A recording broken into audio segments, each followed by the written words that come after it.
Hello everyone, this is Richard from Modern Healthspan.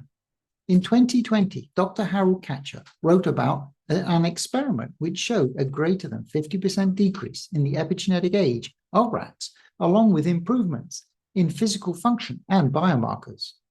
The experiment used a substance called E5, which contained factors from young blood. At the time, he was working to patent this technique and did not publish the details. The team have now released a more complete paper which fills in the gaps about E5. This may be because there was recently another paper published on the same topic. We will have a look at that paper at the end of this video. We did a video on the original paper from Dr. Katcher when it was published in bioRxiv, which I have referred to in previous updates on Dr. Katcher's work. But in this case, I've decided to go through the results again. I've created chapters, so if you want to know about E5, you can jump directly to that chapter. Here is the paper, Reversal of Biological Age in Multiple Rat Organs by Young Porcine Plasma Fraction. It is in bioRxiv, so has not been peer-reviewed at this point. The original paper is also not peer-reviewed yet, but Dr. Katcher said that this was because they were unwilling to release the details of E5. As they have now done this, maybe these papers will be peer-reviewed. Two of the key authors were Dr. Steve Horvath, who worked on the epigenetic clocks, and of course, Dr. Katcher. Let's have a look at the paper in more detail.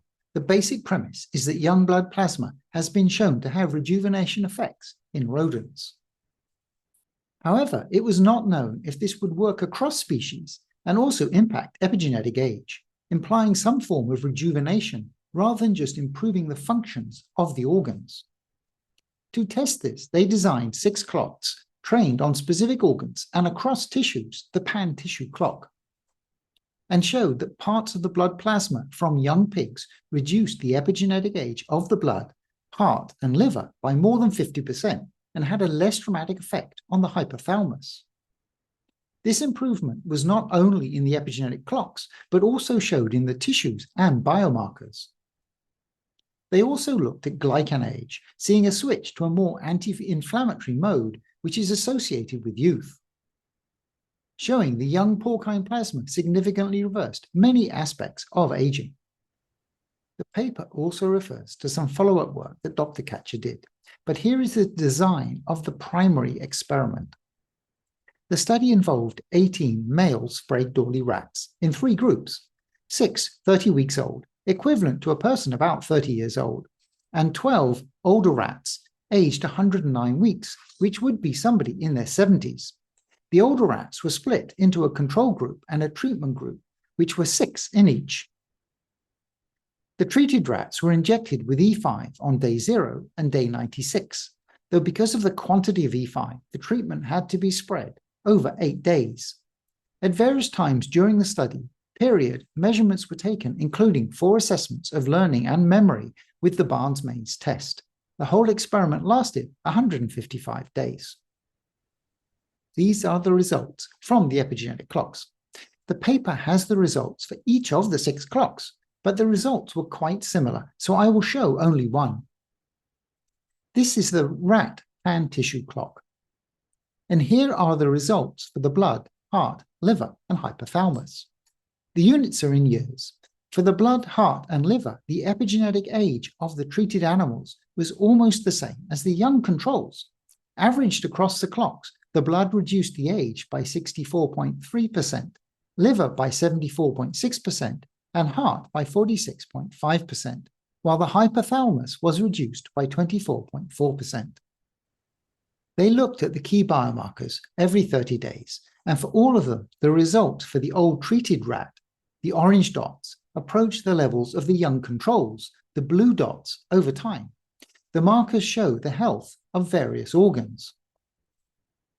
These are for the liver. Note, SPGT is another name for ALT and SGOT for AST. The blood lipid panel shows liver health as well as risk of atherosclerosis. Glucose for pancreas health and diabetes risk. And creatine and BUN for kidney health, showing an improvement across all the organs. For cognitive tests, they used the Barnes maze. We talked about this in Professor Goyer's experiment. So very briefly, the test is to place a rat in the middle of a table in a brightly lit room. Rats do not like to be exposed, so search for a place to hide. There are 20 holes, one of which has a box under it. The distance from the floor is too high to jump, so the rat needs to find this box to hide. Objects are placed around the room so the rat can orientate itself. The trial is to measure the time until the rat finds the safe hole, with multiple tries over subsequent days. The tests were carried out every 30 days. In the first test, the treated rats started off the same as the controls, but learned more quickly. In later tests, they improved even from the initial runs. Two other markers that increase with age are oxidative stress and chronic inflammation. The oxidative stress, as shown by malondialdehyde and reduced glutathione levels, etc., were largely recovered to those seen in young rats. And here for the key markers of chronic inflammation, interleukin-6 and TNF-alpha, all of which show the treated group having results closer to that of the young controls. As rats get older, they gain weight. There was no change in the weight in the treated group, and it remained the same as that of the old controls. So in this case, the E5 did not seem to have any effect.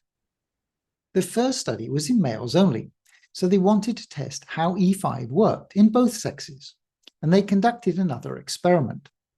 The reduction in inflammation in males was similar, while that of females was significant, though less than in males. Grip strength appears to increase similarly in both. One of the main updates to this paper was this section, where the authors explain what is E5. It is a fraction of plasma from blood and was developed by Dr. Katcher and Akshay Sanghavi. The fraction is platelet-free plasma from the blood of young pigs aged 6 to 7 months, which for a pig is just post-puberty. Although it does not say explicitly here, elsewhere in the paper it makes clear that the active part of the extracted plasma are the exosomes. We should look at the competing interest statement. The authors have started a company to commercialize this invention. Interestingly, another paper was published in Nature Scientific Reports on July 28, which showed similar kind of effects of exosomes, which is this paper, Rejuvenating Effects of Young Extracellular Vesicles in Aged Rats and in Cellular Models of Human Senescence. Note, an exosome is a kind of extracellular vesicle. I will not go through this paper in any detail, but there are a few quick points. Extracellular vesicles, of which exosomes are a type, are secreted from cells. In this paper, the aim was to determine whether EVs produced the rejuvenating effect of blood or whether it was other parts. They saw that separating the EVs from the serum retained the rejuvenation effect, while removing them and using the rest of the serum did not, and to evaluate the anti-aging properties of EVs on older organisms. In the results summary, lifespan was prolonged, and there was a broad range of anti-aging effects on the rats and in human cell culture. This points to EVs having possible therapeutic use, but also a point that Dr. Katcher made, to them being an internal messenger for aging. A couple of graphs from the paper, one showing improvements in exercise capacity, the other the Kaplan-Meier curve, showing an extension of lifespan in the treated group. It's great to understand the nature of E5. Although the results from the original and follow-on experiments from Dr. Katcher produced some amazing results, it's building on previous work and is consistent with what has been seen in heterochronic parabiosis and similar experiments. It's very interesting that it works across species, from pigs to rats, and in the second paper, from rats to humans, at least in cell culture, which both shows how aging is similar across species and helps show a way forward with the potential of exosomes from animals being used therapeutically. One last point that Dr. Katcher makes is the centralized nature of aging and how the exosomes in the blood have such a systemic effect. Thank you for your attention, and I wish you all well.